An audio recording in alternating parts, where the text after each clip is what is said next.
Good evening and welcome. I'm Gloria Palmer, the Executive Director of Green Mountain Academy for Lifelong Learning. Today's presenter is a local writer and photographer who studied with the legendary photographer Ansel Adams in Carmel, California. He is a local novelist and serves as a docent at Hildene, the Lincoln family home here in Manchester. Last year for GMALL, he presented the life of Matthew Brady, the renowned Civil War photographer who produced the many enduring images of war battlefields and photographed great Americans like Lincoln. Tonight, he will show you some of the most iconic photographs of Abraham Lincoln and his family taken by Brady and his contemporaries and tell the stories behind them that reveal so much about this remarkable man, his monumental struggles, and ultimately his death and legacy.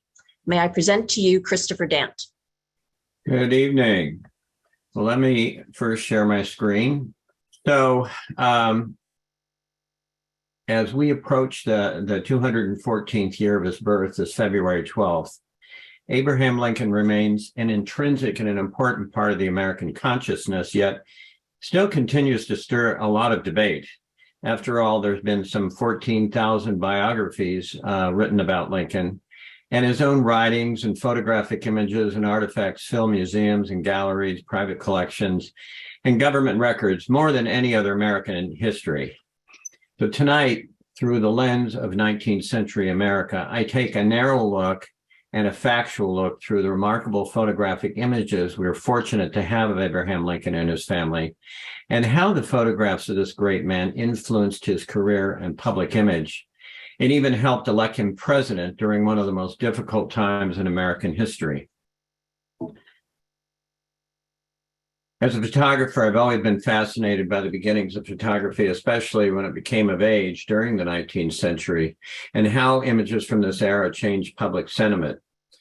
Last year here, I presented the exceptional life of the pioneering photographer Matthew Brady, as Gloria mentioned, with his contemporaries like Alexander Garner, you see here on the right. And I put these two men up here because we'll talk mostly about them, who first documented the momentous Civil War and built a famous following for the remarkable portraits of American presidents, of actors, writers and poets, inventors and artists, Civil War generals and great politicians. And Abraham Lincoln, without any doubt, was the greatest politician and president that they would ever photograph. But back in 1809, when Lincoln was born, photography didn't even exist. It hadn't even been invented when Matthew Brady was born a decade later. Yet when he was just a young man in the 1840s, Matthew Brady would master a sensational new photographic process called the daguerreotype, which produced beautiful mirror-like images on a sheet of silver-plated copper. And the first images with this technique would include the young Abraham Lincoln in 1846. But daguerreotypes are very difficult to make and produced only one image that, as we'll see, was very easily damaged. During the late 1840s and into the next decade came the calotype on paper, and 10 years later, the ambrotype on glass and the tintype on metal. And I don't want to use a lot of technical terms, but we use some of those because Lincoln was photographed by all those methods. And in the late 1850s, a new process would be invented called the collodion wet plate process, in which photographers would take very large pieces of glass, coat them with a sticky substance, sensitize them, and expose them in the camera, and then develop it, all within 15 minutes. But they produced spectacular images that could be reproduced. So Lincoln's photographs would be produced by a lot of those things, and particularly the collodion process. And back when they called this the dark technologies, that photographers were scrambling to learn as soon as they were invented in this period. And for Lincoln, this new dark technology was a godsend because he knew that his fizz was instantly recognizable. And he understood his images would connect him to a growing electorate. In the early months of his presidency, Lincoln more than just tolerated photographers, he invited them because he intuitively knew that they were giving the struggling Union a face, his own. Lincoln was a visionary in how he used this new technique in photography, just like FDR did with radio and JFK did with television, and our modern presidents have done with the internet. Today, more than 120 photographic portraits of Abraham Lincoln survive in a wide range of types, restored through painstaking work of master printers. With few exceptions, the known photographic poses of Lincoln were made during the last 11 years of his life, the years of his greatest prominence, between 1854, when he was 45, and 1865. Lincoln's images were highly popular with Americans, and they were reproduced in the millions on buttons and posters and large prints, and especially beginning in 1854, Brady's carte de visite. These are small, often signed photo cards of prominent persons, but also of sons and mothers and husbands commonly traded during the Civil War. Lincoln's image were on all of these. It also is on the face of coins and paper money and stamps and paintings and sculptures, as you well know. And today, 2 centuries later, people still want to reach out and try and understand this remarkable man who, by sheer force of his own power, held our struggling country together. And that's why the images of him continue to draw historians and artists and photographers and writers, really anyone who wants to know him. In showing these unretouched images to you, and they're not a comprehensive 120 by any means, I don't claim to portray the one and only Lincoln, but still, anyone who wishes to know him, I believe, should take a closer look at the man. So let's begin. These 2 daguerreotypes are the earliest confirmed portraits of Abraham Lincoln when he was 37 and Mary Todd Lincoln when she was 28, just 4 years after they were married in Springfield, Illinois. By 1946, they already had 2 sons, 3-year-old Robert and a new baby Edward. These are rare daguerreotypes produced by Nicholas Shepard shortly after Lincoln was elected to the United States House of Representatives. And the images, as I mentioned, illustrate the very highly delicate nature of daguerreotypes that are easily scratched and smudged when handled. The photograph of Lincoln was first published in McClure's magazine in 1895, just 50 years later, when his eldest son, Robert, then 52, had found them. Robert Lincoln said these photographs were displayed in his home from the time he could first remember as a child growing up in Springfield, and later in the White House. Then, 14 years later, after Lincoln's election to the presidency in 1860, his wife, Mary, began deciding what items would be stored or taken to the White House. Mariah Vance, Mary's servant, was in the room when Mary removed these 2 photographs from the wall and told her that Mary said, "These are my most 2 precious pictures, taken when we were young and so desperately in love. They will grace the walls of the White House. They belong there to the last." In 1937, the year before she passed away, Robert Lincoln's first daughter, Mamie Lincoln Isham, presented these 2 original daguerreotypes to the Library of Congress, where they remain today. These are probably 2 of the rarest pictures of Lincoln and his wife. The second earliest known photograph of Lincoln was taken by a German photographer in Chicago. We don't know his name. George Schneider, the editor of the Staatszeitung. It was a highly influential German anti-slavery newspaper, asked Lincoln to pose with the paper to show his stance on slavery, even way back then.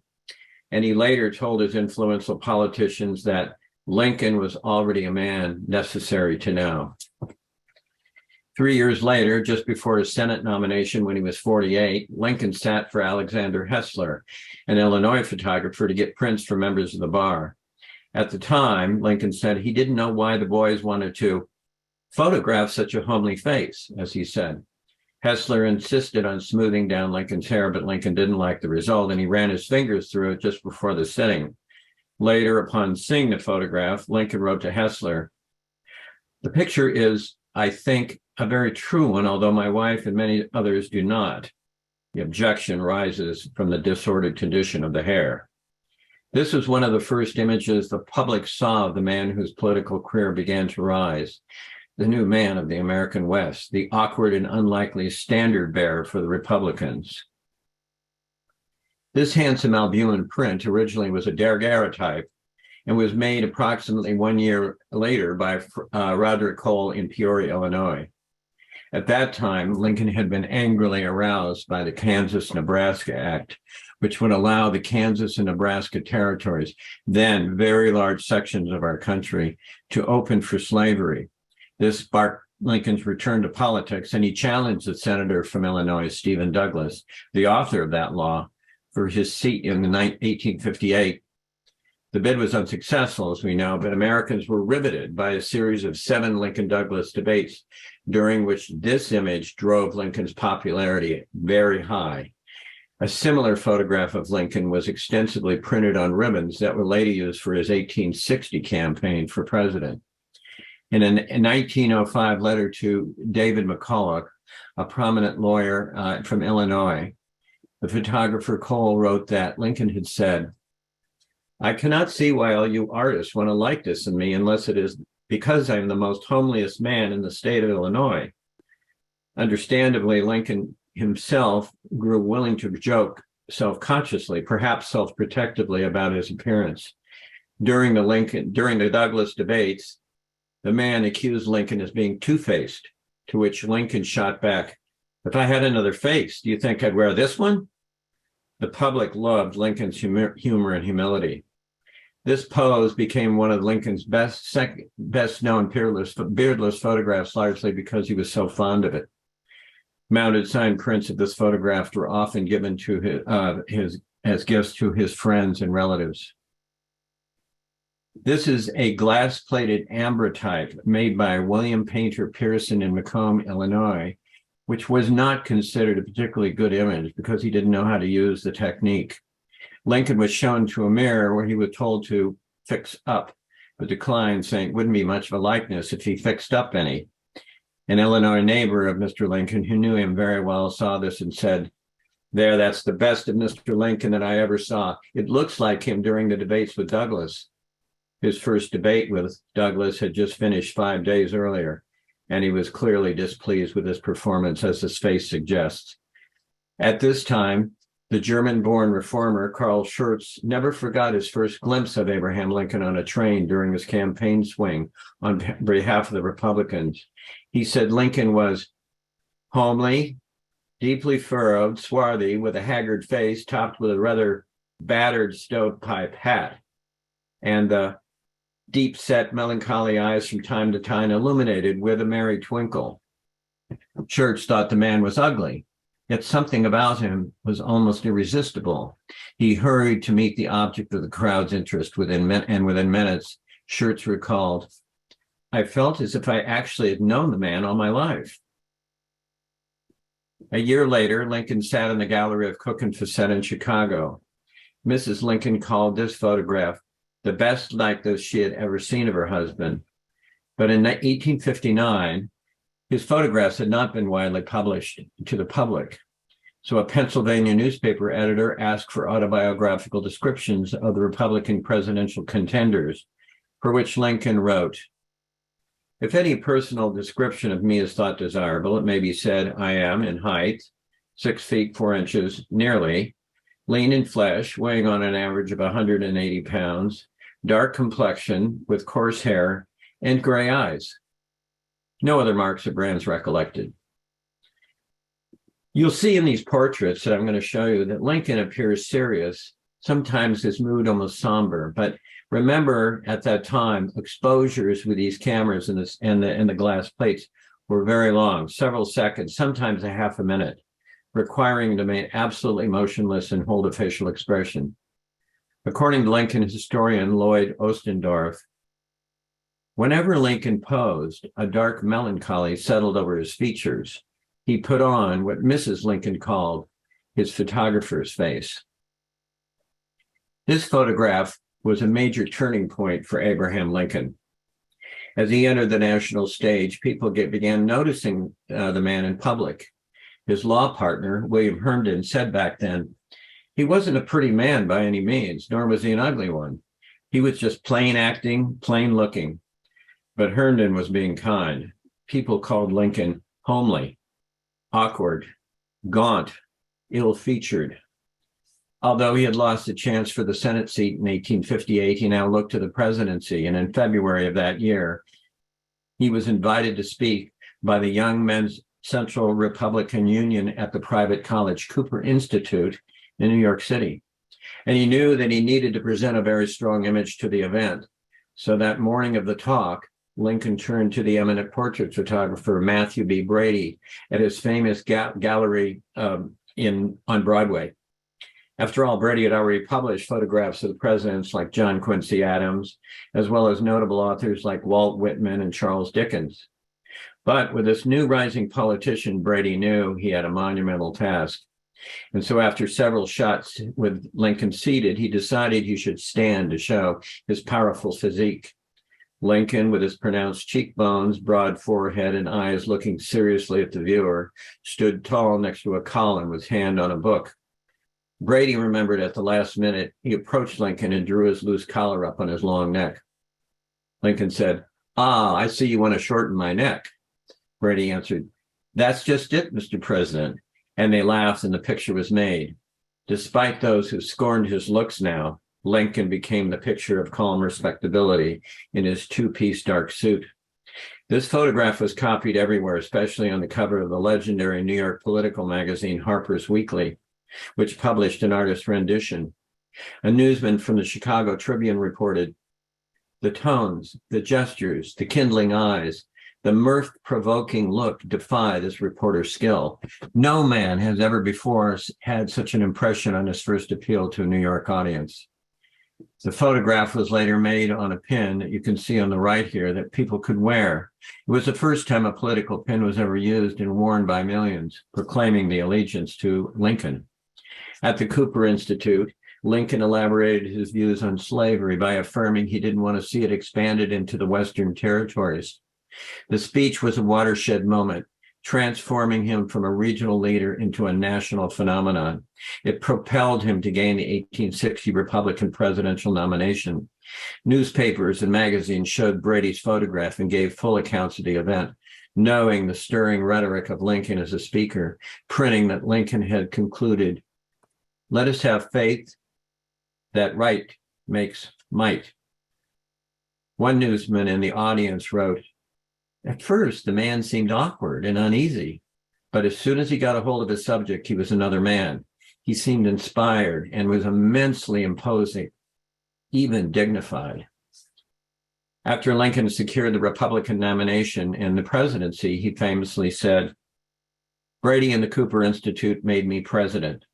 And from then on, Lincoln would rely on the photographs by Brady to further his political ambitions. Although many in the East had read his speeches, few had actually seen the representative from Illinois, and Lincoln went to photographer William Marsh. This shows presidential candidate Lincoln in Springfield, 2 days after being nominated in Chicago.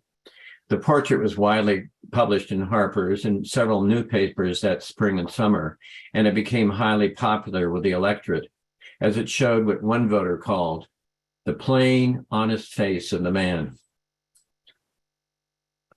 These handsome images were taken by Matthew Brady a month after the Republican National Convention using large glass plates. These are among the best images of Lincoln at that time. Lincoln's law partner, William Herndon, wrote of these photos, "There is a peculiar curve of the lower lip, the lone mole on the right cheek, and a pose of the head so essentially Lincolnian. No other artist has ever caught it." Seeing these photographs, Lincoln himself remarked, "That expresses me better than I have ever seen. It's a very fair representation of my homely face." A reporter at a New York newspaper wrote, "Despite his serious pose, he would smile at the least provocation and discharge a battery of pleasant sayings in a quaint way." His eldest son, Robert, later said the left pose was his favorite photograph of his father without a beard. This ambrotype was made by Preston Butler for Philadelphia artist John Henry Brown to paint his portrait. This is the last beardless photograph taken of Abraham Lincoln. Brown wrote, "There are so many hard lines in his face that it becomes a mask to the inner man. His true character only shines out when in an animated conversation or when telling an amusing tale. He is said to be a homely man, but I do not think so." This is the first portrait of Lincoln after growing a new beard. It was made by Springfield photographer C.S. German before Lincoln departed to Washington to assume the presidency. He signed the only original with the date and place he lived. Lincoln looks introspective and distant in this photograph. It could have been for a good reason, because he was immersed in the sensitive task of selecting a rival cabinet to join him in office. And he, along with the rest of the nation, was following the ominous news that several states had formally seceded from the Union. Lincoln had surprised even his closest friend by growing the beard. During the campaign, some New York Republicans, worried that Lincoln's unflattering photographs would cost the party votes, suggested that he would be much improved in appearance provided he cultivate whiskers. Grace Bedell, an 11-year-old schoolgirl from Westfield, Illinois, agreed. She had previously written a letter to Lincoln saying, "I got 4 brothers, and part of them will vote for you anyway, and if you will let your whiskers grow, I'll try to get the rest of them to vote for you. You would look a lot better, for your face is so thin." Amused, Lincoln replied to the girl, "As to the whiskers, having never worn any, do you not think people would call this a silly piece of affectation if I were to begin it now?" Of course, he answered his own question, and to that winter his beard had grown in fully. Lincoln may have felt the beard could help him set apart from his clean-shaven predecessor and predecessor, James Buchanan, whose missteps had led the nation to the brink of war. One of New York Tribune reporter wrote, "A vigorous growth of comely whiskers has entirely changed his facial appearance for the better." And the new beard has even maybe saved his life, because he had been told by Detective Alan Pinkerton of the plot to assassinate him by a group of secessionists when he arrived by train in Baltimore. To keep from being recognized, his new beard and a new hat may have shielded his identity, because he had been clean-shaven until November of the previous year. Lincoln arrived in Washington having just endured a grueling 12-day railway journey, and yet the very next day, he showed up at Matthew Brady's studio to provide Harper's Weekly a photograph as the new seated president. That day, Brady's assistant was Alexander Gardner, an up-and-coming talented Scottish master photographer that, as we'll see, would play an adversarial role with Brady in photographing Lincoln. Gardner even later told Brady, "The president showed up like a man who was overwhelmed. He was anxious with care and fatigue." Gardner, nevertheless, captured this first handsome albumin print of the 52-year-old president-elect. Today, it is one of the best known and most famous of the Lincoln images from that era, and the first formal studio image of Lincoln with a full beard. In 8 days, he would be inaugurated president, and Gardner wanted the president-elect to appear ready for work. So he posed him seated, looking down, serious in thought. And this inaugural photograph began to restore the dignity to the much caricatured Lincoln up to this point. And Lincoln had much in his mind that particular day. Representatives from the seceded states had just met formally to establish a new government, the Confederate States of America, under its new president, Jefferson Davis. Lincoln later told Gardner that he found the portrait pleasing, and we believe this started Lincoln's relationship with him. The first portrait session was one of 7 times Lincoln would sit for Gardner that would produce some of the most famous images that we'll see. Americans wanted to see clearly the new president as he actually looked that spring. Lincoln came to Brady's gallery in just a month after his first inaugural address. By then, more southern states had separated from the Union, and no presidential inaugural address had ever been given in such uncertain times. Lincoln calmly concluded his talk by reminding Americans of our connections when he very poetically said, "We are not enemies, but friends. We must not be enemies. Though passion may be strained, it must not break our bonds of affection. The mystic cords of memory stretching from every battlefield and patriot grave to every living heart and hearthstone all over this broad land will yet swell with the chorus of the Union, when again touched, as they surely will be, by the better angels of our nature." 6 days later, Confederate guns opened fire at Fort Sumter, lighting the flame of the Civil War. The stress of the growing national crisis made Lincoln look very stern and resolute, as you'll see in many of the photographs here. The large imperial print here is one of the most famous portraits of Lincoln and sits in the Library of Congress. Brady asked Lincoln if he could photograph his immediate family and started with the First Lady, Mary Todd Lincoln. She was 43 at the time. Brady said, "I regarded myself from the beginning to preserve the faces of the country's historic men and of its mothers." Although Mary Lincoln didn't want her portrait made, she went through with it in the interest of national unity and to promote her husband, the new president. He made a carte de visite on the right, a small one, which Mary didn't sign, and a larger albumen print. And as the First Lady, Mrs. Lincoln appeared in expensive, tailored, elegant silk gowns.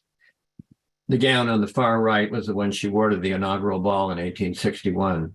Her focus on class position is seen in these many photographs of her in different, very expensive, fashionable dresses, as she said, to keep up appearances. These images, particularly this full-length standing pose, were widely distributed by the Brady Gallery and very popular with the public. But Mary was unhappy with her photographs. And on these images, she wrote, "My hands are always in them, and they look very large, and I look so stern." The white gloves she wore had a tendency to make her hands look prominent in these photographs. She also said her photographs made her look distracted. Nonetheless, she later agreed to pose for additional photographs as the First Lady. Brady then captured in 1861 this rarely seen image of the Lincoln sons Willie standing and brother Thomas seated with Mary Todd Lincoln's cousin Lockwood Todd. This is one of the few portraits that exist of the two young Lincoln boys together. Lockwood was popular with the Lincoln children, but not with the president because of their clear differences in the views of slavery. Willie and Thomas were the delight of their father and were allowed to romp freely through the White House, bursting into solemn conferences, playing tricks on cabinet members, and collecting even a menagerie of pets, including a pony that they rode through the White House grounds and a goat that slept on Thomas's bed. That spring, Lincoln sat for Brady in a series of 3 images. In one, Lincoln sat in a reflective pose as the new president. Brady later wrote that it had been very difficult to get the president to sit still for a pose. The man had a lot on his mind. His hopes of a peaceful reconciliation of the national crisis had been dashed, and in just 1 month, the Union would be defeated at the first major battle of Bull Run, south of the capital, very close by, a battle that would stun him and signal a lot was worse to come. The second portrait, not particularly great, at the 1661 Brady session. And in these photographs, what you'll see is one trait that dominates. There is no equivocation. His secretary, John Hay, wrote, "He looks like he could break an assailant in half. He looked through the man to the buttons on the back of his coat." And we feel that force in these portraits during the war. At that time, Walt Whitman, the poet and journalist, had seen the president riding in his carriage to Washington and wrote, "I see very plainly Abraham Lincoln's deep cut lines, the eyes always to me with a deep latent sadness in the expression." It was about this time that Brady, trying to build up his image of the new president, brought in his boys for their own portraits. Mary agreed to this and welcomed the children's photographs for the White House walls and to honor her first child, Edward Baker Lincoln, who had died 12 years earlier and was never able to sit for any portrait. Early in 1862, Brady photographed Lincoln's youngest son, Thomas, whose father called Tad because he was wiggly as a tadpole. From this proud portrait, Tad wore the Union uniform, officer's uniform that had been given to him by Secretary of War Edward M. Stanton, who had a seamstress make the small outfit. Tad reportedly strolled around the White House wearing the uniform with the accompanying sword and gloves to the delight of his father, but not of Lincoln's cabinet members. Tad would live only to age 18 before he passed away in 1871. Lincoln brought in his third son, Willie, for this portrait. Lincoln and Willie were intimate and often seen in the White House walking hand in hand. His mother doted on him. The boy died of typhoid fever just a month later in February. The president had said, "My poor boy, he was just too good for this earth. God has called him home." Lincoln was bowed down with grief and would be many months before he would be photographed again. Lincoln's eldest son, Robert, visited Brady for formal portraits on several occasions, and this was one of the first in 1861 when he was 18 and just beginning his study at Harvard. He dressed in a light trousers, matching vest, and a dark frock waistcoat, typical of the Victorian era, and at his request wore a watch chain like his father. To honor his father, too, Robert was given a top hat that he displayed on the table, something commonly seen in Lincoln's portraits. Unlike his young brothers, Robert lived a long life, and throughout it, revered his father and often voiced his opinion of his photographs and other images. Robert would go on to become the Secretary of War and minister to the court of St. James, and at the turn of the century, would serve as the president of the Pullman Palace Car Company. And just one generation after his father's birth in a small Kentucky log cabin, son Robert and his wife Mary Harlan would build this magnificent 8,000 square foot Georgian revival home, Hildy, here in Manchester, where 3 generations of Lincolns would live until the mid-1970s. Since 1978, the Lincoln family home has been a National Historic Monument worth visiting for fascinating Lincoln history. And if you haven't been there, you should go. And I really apologize now for this abrupt change. Matthew Brady had been the first photographer to record the Civil War at the First Battle of Bull Run in July of 1861. But then in September of 1862, things got a lot worse. Brady's photographer, Alexander Gardner, traveled to the battleground of Antietam in Maryland, and their photographs were collected into an exhibit called The Dead of Antietam that opened in Brady's Gallery in Manhattan in the fall of 1862. On the banks of Antietam Creek in western Maryland, on one single bloody day in September, nearly 23,000 soldiers, both Union and Confederate, fell dead. The day marked a turning point in how Americans saw the Civil War with terrible fascinations.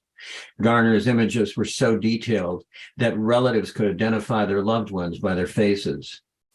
They were rapidly published in Harper's Weekly and many newspapers throughout the country. And early on a Sunday morning in late September, the president opened the Washington Sunday Morning Chronicle and was shocked to see Garner's images. But he was also angry because he knew his newly appointed General McClellan had hesitated to go after Robert E. Lee's injured army following the battle. So not long after, in early October, Lincoln set out unannounced to visit McClellan near the Antietam battlefield. Desperate to end the conflict, Lincoln himself took aggressive positions in managing the war theaters, and he would sometimes travel to the battlefronts.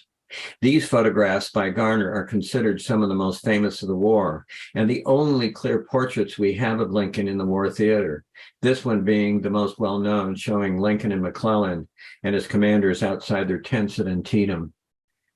Lincoln had appointed Garner chief photographer working with McClellan, and this became his first assignment, to photograph the general with the president. At 6'4", close to 7 feet with a stovepipe hat, Lincoln towered over McClellan, whose troops called Little Mac, as the shorter man defiantly cocked his head at the president, who only appeared to look past the general. McClellan had openly said he was disgusted with Lincoln's administration. But this didn't matter to Lincoln, who was frustrated with McClellan. He and his other commanders knew the war could have been turned had the general been more aggressive towards Lee's army of Northern Virginia. And as the president reviewed the troops that day, now nearly 18 months into the war, senior officers about him were struck by his strained appearance. One officer wrote home that we could see the sadness, the deep sadness on his face, and we could feel the burden on his heart. Soldiers said he looked pale and seemed worn and distressed. And besides the war, Lincoln now had a new worry because he had just issued a preliminary version of his Emancipation Proclamation, which promised freedom for the nearly 4 million enslaved Black Americans. a decree he knew would unleash intense political backlash. Garner opposed Lincoln, flanked on the right by General John A. McClernand, an ally to Lincoln, and Major Allen Pinkerton of the Pinkerton National Detective Agency, the founder of the first Secret Service to protect the president. Pinkerton actually had previously helped, as I mentioned, the president-elect escaped assassination plot in Baltimore on the train ride to Washington. These images show Lincoln clearly beleaguered by the delay of his army under McClellan, and he asked for a private meeting with the general. To commemorate that meeting, Garner posed Lincoln sitting with McClellan in the general's tent just before they spoke to one another. Garner draped a table with an American flag upon which Lincoln's stovepipe hat rested. On the ground to the far left in the smaller image lies a trophy of the war, one of the 39 Confederate flags captured at the battle. Detail of the image on the right reveals their expression. Garner situated Lincoln forward of McClellan and asked him not to look directly at the general, so he stared out to McClellan's men at the edge of the battlefield. But McClellan glared at Lincoln directly. In a letter to his wife, McClellan recalled the visit, which he thought was an obvious attempt by Lincoln to push me into a premature advance into Virginia. Nobody knows what the two men said to each other in the tent that day, but the visit was the beginning of the end for his command of the Army of the Potomac, and the very next month, Lincoln relieved McClellan of his command, writing, "My dear McClellan, if you don't want to use the Army, I should like to borrow it for a time."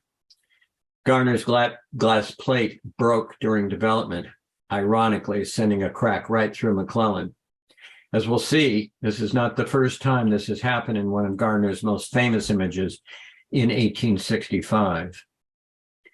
By the summer of 1863, Alexander Garner and his brother James had opened a new gallery in Washington, and Lincoln had promised to be his first sitter. These Garner portraits are the finest ever made of Lincoln, now 54 years of age. This large imperial print is the most famous of them all. Because of their fragility, it's very rare to find a surviving glass plate negative of this large size, the so-called imperial size, or 20 by 13 inches, very large pieces. And this is one of only two of Lincoln that have survived. Alexander called in his brother James to marvel at the image as it was coming out of development. It was the best he had ever made. Upon seeing this photograph, the Lincoln scholar said, James Minor said, "His large face, when in repose, was unspeakably sad and unreadable as that of a sphinx. But when he smiled or laughed at one of his own stories or that of another man, then everything about him changed. The figure became alert, his eyes scintillated, and I thought that he had the most expressive features I had ever seen on any man." After the sitting, the president wrote to Garner, "My dear sir, allow me to return my sincere thanks for the pictures which you have kindly sent me. The imperial photograph in which the head leans on the hand I regard as the best I have ever seen. Your obedient servant, A. Lincoln." At the August sitting, Lincoln poses here with a newspaper in one hand and his eyeglasses in another. Like the other images at that session, this remains one of the very few undamaged glass plates with very few flaws and terrific detail. Mary Lincoln said it was very true to his likeness and spirit. His secretary, John Hay, watched on and noticed that there was a slight notion of levity in the president's face here.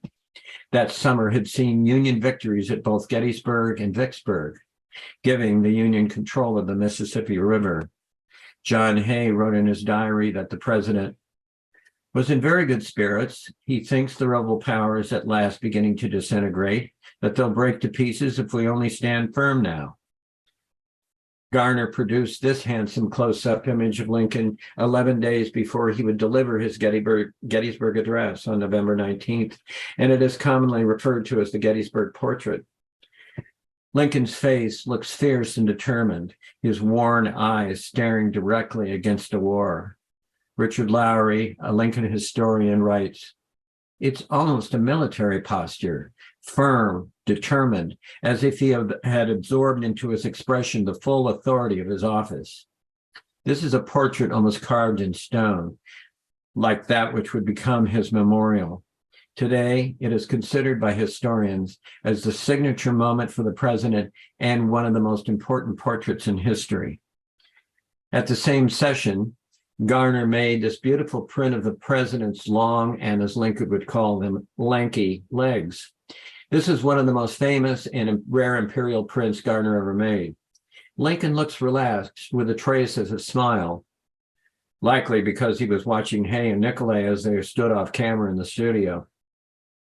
During the lengthy portrait session, Lincoln keenly noticed Garner's many prominent photographs of fallen soldiers in the Battle of Gettysburg that he had taken. And in between shots, Hay noticed the president looking down at a paper that he was believed to be his very early draft of the Gettysburg Address. He later told a colleague that he could hear Lincoln softly reading from something he held, although for the portrait, the paper was placed inside his coat pocket.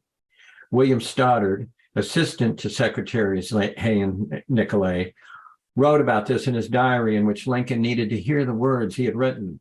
He recounted a time when he entered the president's office to find him sitting at a long table preparing a talk. Lincoln asked Stoddard if he could be his audience while he read his work out loud.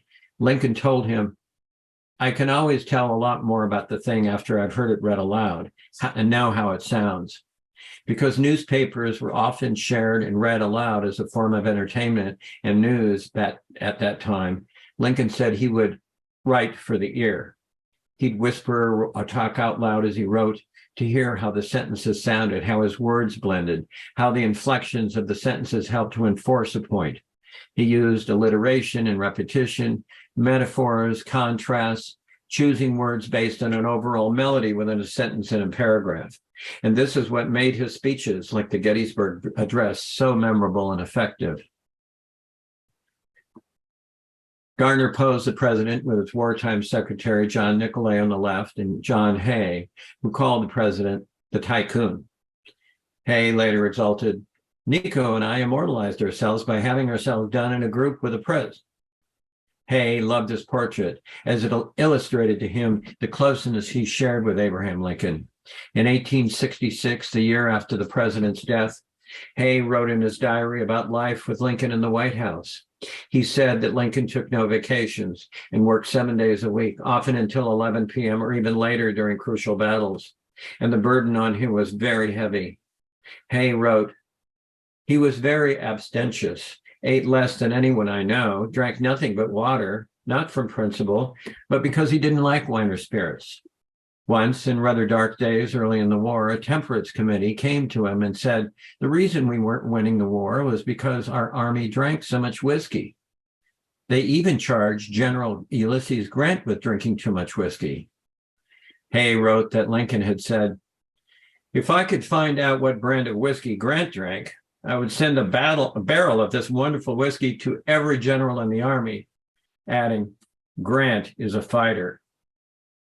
The night after Lincoln was assassinated, Hay wrote that he would spend the rest of his life mourning his president. This was a very deeply personal loss to him, like the loss of a father. And wherever Hay went and throughout his life and whatever he did, he said that Lincoln would always be watching. 11 days later, on November 19th, photographers including Alexander Garner traveled to Gettysburg to document the dedication of the Soldiers' National Cemetery. Some 15,000 soldiers, politicians, and locals gathered for the ceremony. Photographic historians maintain this image was taken by an unknown photographer, but the National Archives attributes it to Alexander Garner or Matthew Brady. This broken glass plate lay unidentified in the National Archives for 90 years until 1952, when the chief of the still photograph section there, Josephine Cobb, identified it as a speaker stand at Gettysburg on the day of its dedication as a national cemetery. Based on the placement of the people, the slide elevation of a few in the center left of the photograph, and where the crowd was standing, Cobb believed that Lincoln would be in this image. She estimated it was taken around noontime, about 3 hours before Lincoln delivered his Gettysburg Address. Josephine Cobb confirmed her suspicion. A meticulous examination found the seated and hatless president, you can see on the left there, slightly bowed. He identified the tall man in the top hat to his right as Washington Marshal Ward Hill Layman, and found Lincoln's secretaries John Hay and several others with Lincoln. Written in verbal accounts to those close to the president in the crowd say that the president rose, put on his eyeglasses, and drew several bits of paper from his coat pocket. There was a hush in the large crowd. Many said they could hear the creaking of floorboards under his feet as he walked to the front. Some remembered seeing a cameraman quietly focusing his large camera. Slowly and deliberately, the president began his address to the silent audience. He started speaking, and then it was over, and the photographer, still adjusting his camera, had missed the shot. This is the one and only known image of Abraham Lincoln identified at Gettysburg that day. Alexander Garner's famous image of the dead at Gettysburg near Cemetery Ridge was called A Harvest of Death. It was taken in the days after the worst three-day battle of the Civil War that killed over 50,000 soldiers. To help the country make sense of this huge loss of life that day, Lincoln eloquently spoke their grief. From these honored dead, we take increased devotion to that cause for which they gave the last full measure of devotion, that we here highly resolve that these dead shall not have died in vain. A 15-year-old boy, George Geet, watched the address from close in and recalled that when Lincoln said, gave the last full measure of devotion, the president wiped tears from his cheeks. His Secretary of Presidents John Hay, wrote in his diary that the president, in a firm, free way, with more grace than is his wont, said his half-dozen lines of consecration. Early in 1864, Lincoln visited Brady's studio in Washington on at least 3 occasions. Several portraits survive from each of these sessions. This one, the finest and undamaged print that quickly became popular. Walt Whitman said of it, "None of the artists has caught the deep, though subtle and indirect expression of this man's face. They have only caught the surface. There is something else there, but this comes close." At the same sitting, this portrait is considered the finest of Lincoln standing. The camera operator at the time, Thomas Lemaire, had told Lincoln that there was a considerable call for a full-length standing photograph of him. Lincoln stood and laughed and then said, "Can it be taken with just a single negative?" Excuse me. A month later, Lincoln posed for this photograph and several others at Matthew Brady's new Washington studio for perhaps the most elaborate sitting ever granted. Brady's lead photographer, Anthony Berger, made these well-known Lincoln images as imperial prints in a smaller carte de visite on the right. This profile is the most famous of that series, and I own one of these actual that I'll show you after the talk. In 1909, the acclaimed American sculptor and engraver, Victor David Brenner, chose this image to design the first Lincoln penny and replace the Indian head penny, which had been in circulation since 1859. After its release, many Americans were confused by why Lincoln would choose his face for the smallest coin denomination. Carl Sandburg, the Pulitzer winner of poetry, and for his biography of Abraham Lincoln, said, "The face of Abraham Lincoln on the copper cent seems well and proper. If it were possible to talk with that great good man, he would probably say he is perfectly willing in his face to be placed on the cheapest and the most common coin in the country. The common, homely face of honest Abe will look good on the penny, the coin of the common folk, from whom he came and whom he belongs." At the same sitting in Brady's studio, Berger made this famous imperial albumen print. Over 30 years later, his son Robert wrote in a letter to the Lincoln National Life Insurance Company about the use of this photograph, saying, "Of all the photographs of my father which I have seen, I regarded this one by Brady and Company as the greatest likeness of him." This is a different pose taken by Berger. It was a large imperial print that was chosen for his image on the United States $5 bill issued in 1999.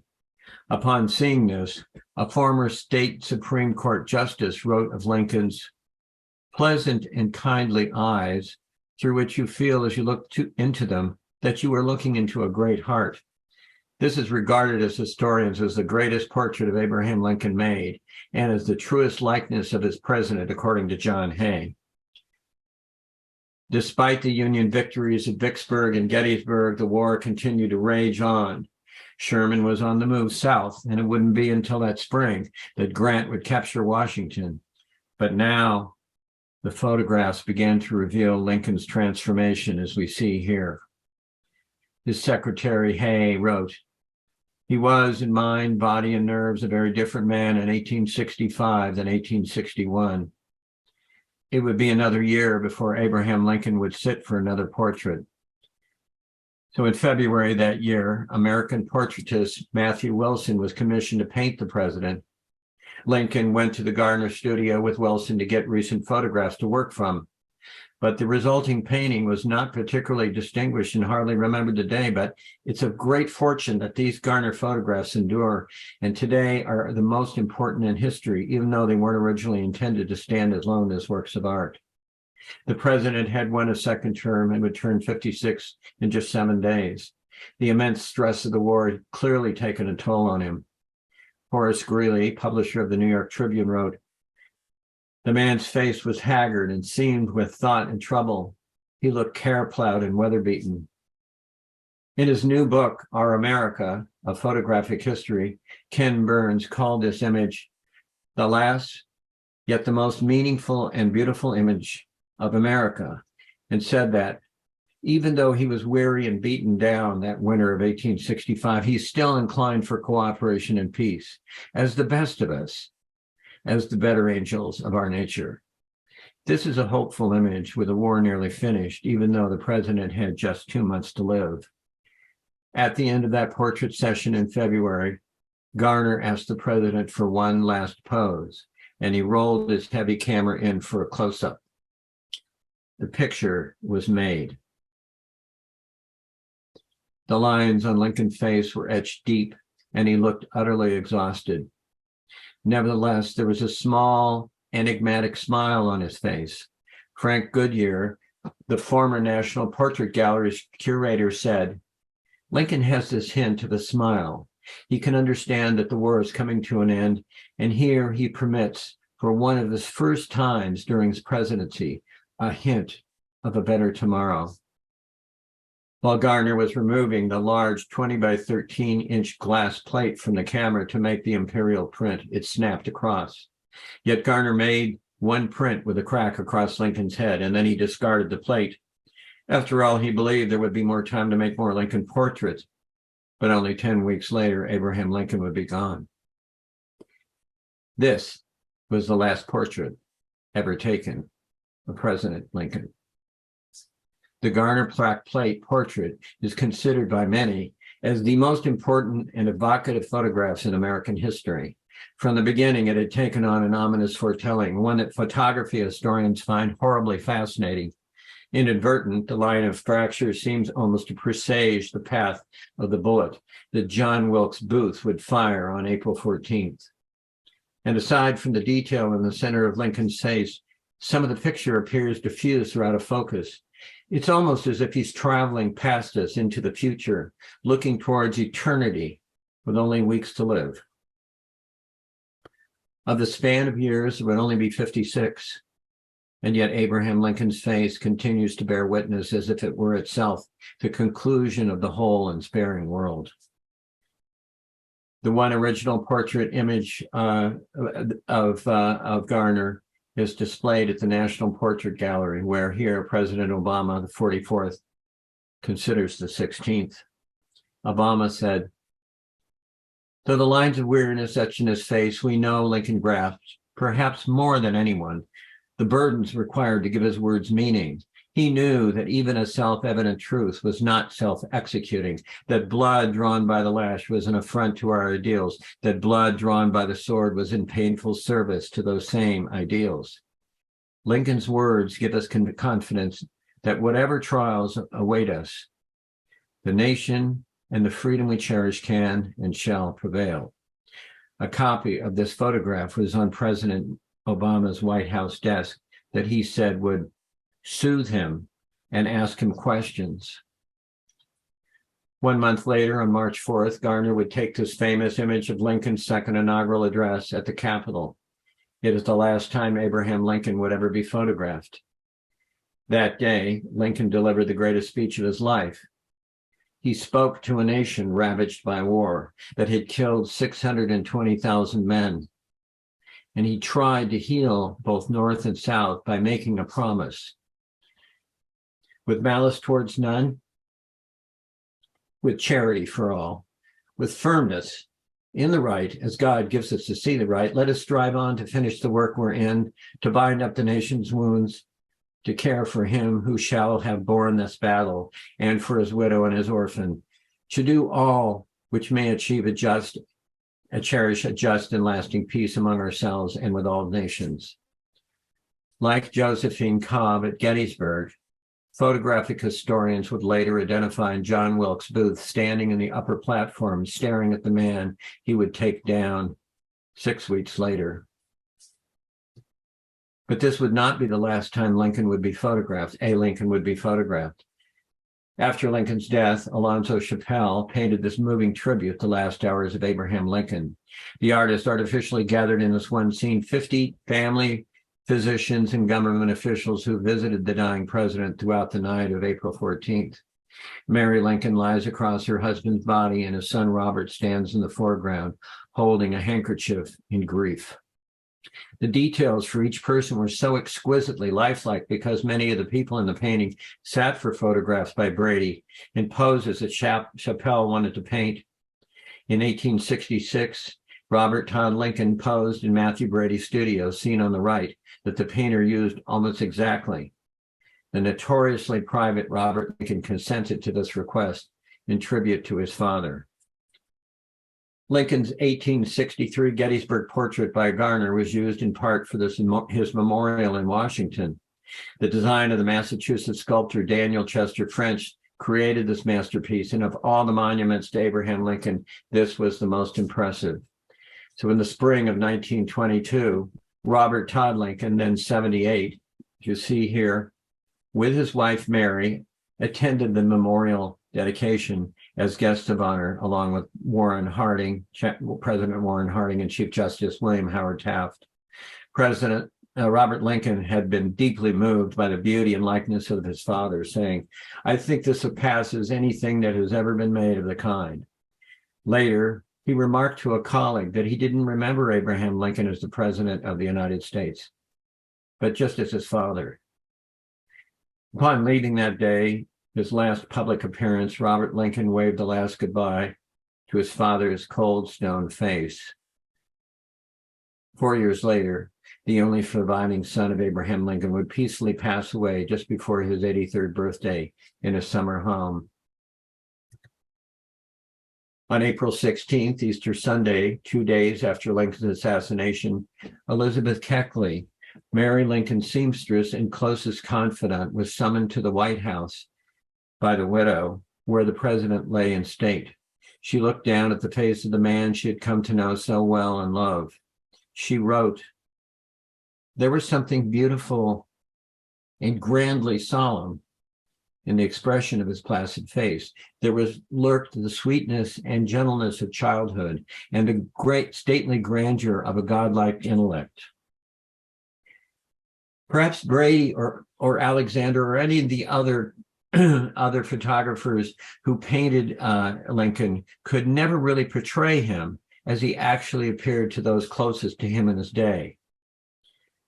I think his secretary, John Nicolay, said it the very best when he wrote, "Lincoln's features were the despair of every artist who undertook his portrait. One after the other, soon after the first nomination of the presidency until his very last, they attempted the task. They put into their pictures the large, rugged features, the strong, prominent lines, but the pictures remained cold and hard. Graphic art was powerless before a face that moved through 1,000 delicate gradations of line and contour, of light and shade, sparkle of the eye, curve of the lip, and a long gamut of expression from grave to gay. and then back again from the rollicking jollity of laughter to that serious faraway look that with prophetic intuitions beheld the awful panorama of war and heard the slaves' cry of suffering and oppression. There are many pictures of Lincoln. There is no true portrait of him. So I think it's fair to say that no one has ever before or since looked quite like Abraham Lincoln. It was as if that quintessentially American face sprang uniquely from the Kentucky soil, from the Indiana prairie. You can't look upon any of Lincoln's many likenesses without being fascinated. The images are so true and simple and splendid, every one. Lincoln's photographs humanized him. The people could see in him the suffering they'd all been going through too. And today, 158 years later, these beautiful photographs remain forever to continually remind us of his determined vision, the steadfastness of his beliefs, what he did for us, and his undying devotion to his country. Thank you.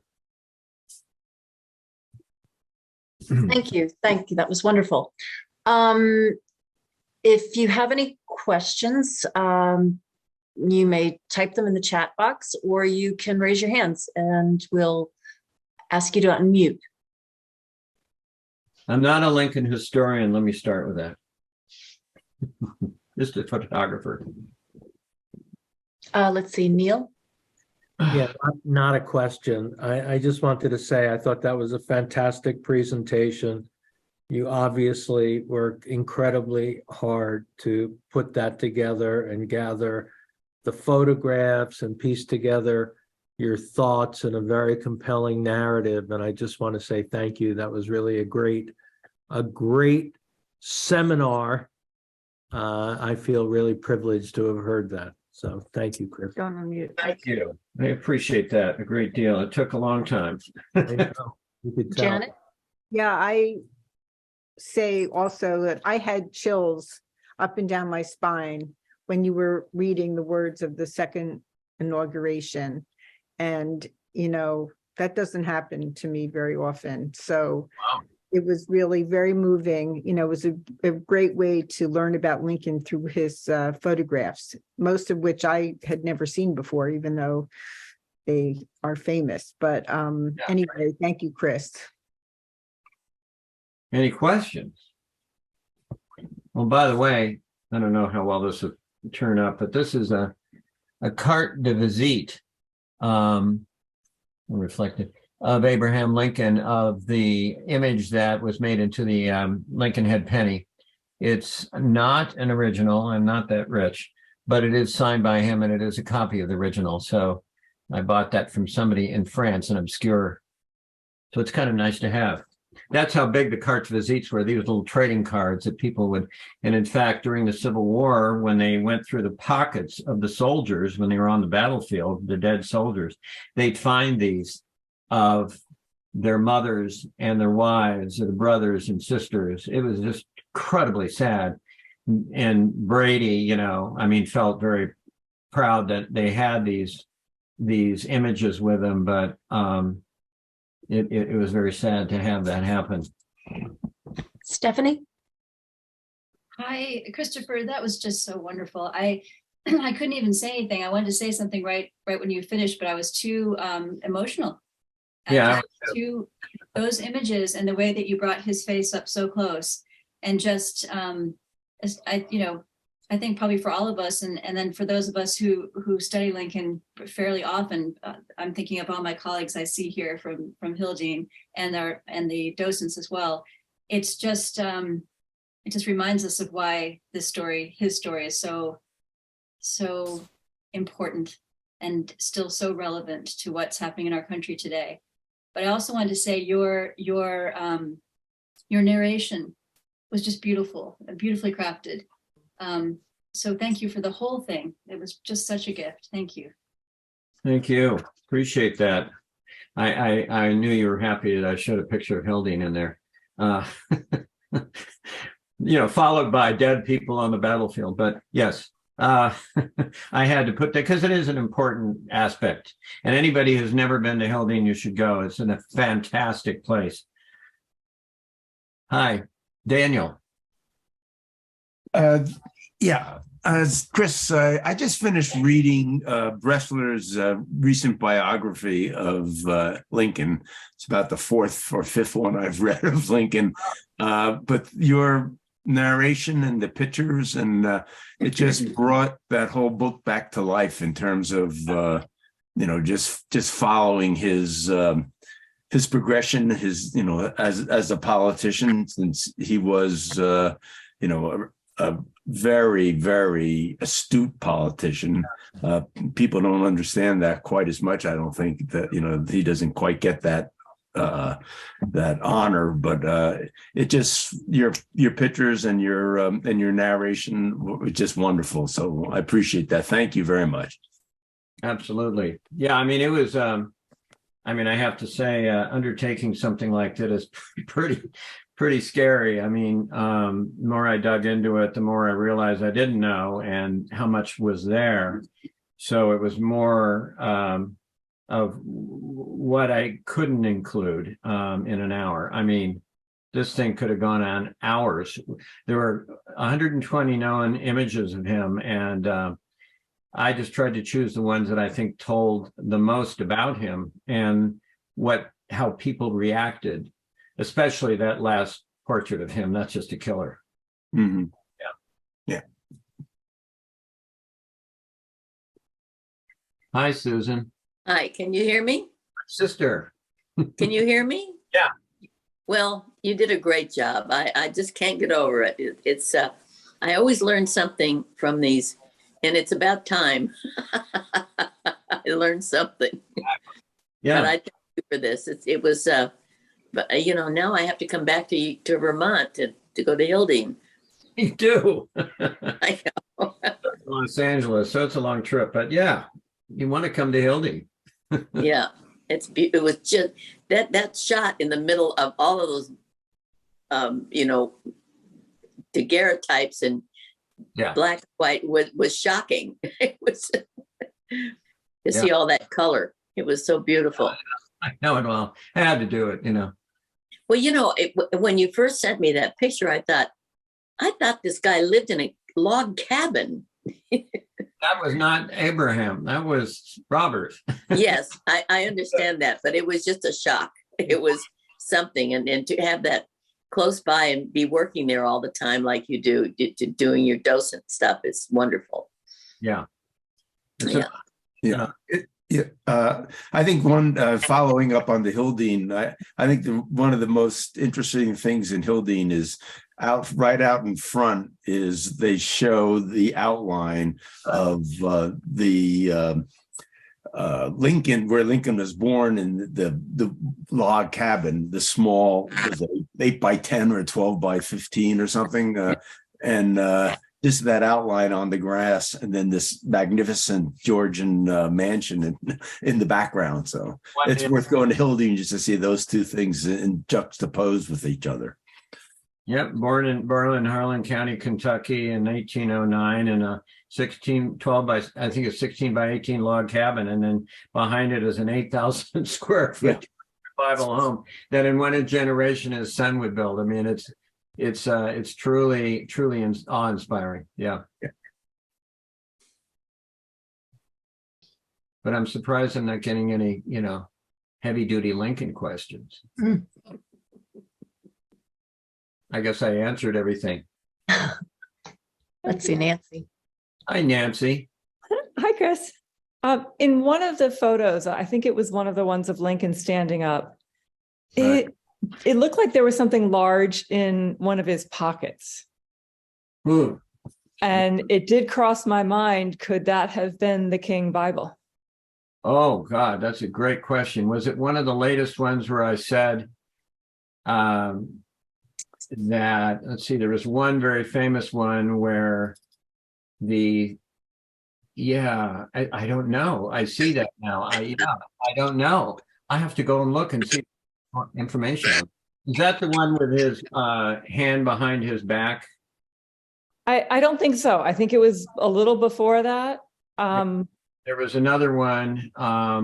It could have even been of one of him sitting. I just remember looking and thinking, what on earth is that? You know, kind of, it looks like he's got something big in his pocket. Yeah.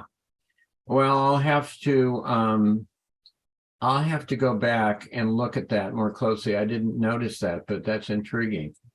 I think the most intriguing thing is that I can't find the source of it exactly, although I found some references to that Hay thought he saw Lincoln reading from his Gettysburg Address as he was beginning to write it 11 days before. And we know he wrote a lot of it during his train ride to Pennsylvania, but he was apparently reading and writing as he was sitting there, because there was long takes in between photographs, sometimes like 25 minutes. So, yeah.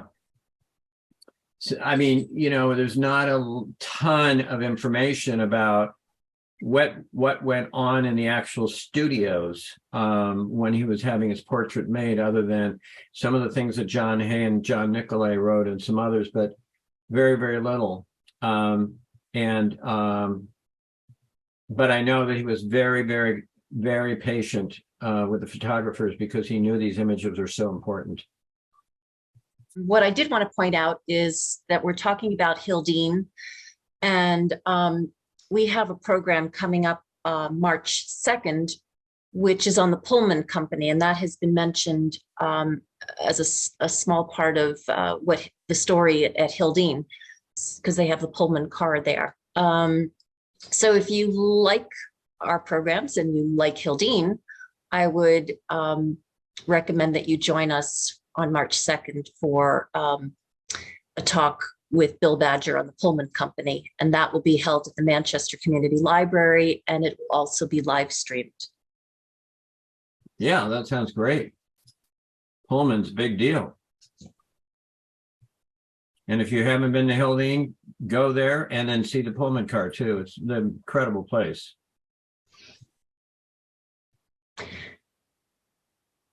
Well, if we don't have any more comments or questions, I guess we can end here.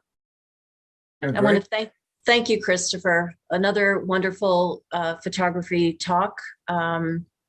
We love these, and I want to thank all of you for joining us. And we hope to see you at more of the Green Mountain Academy programs. Have a good night.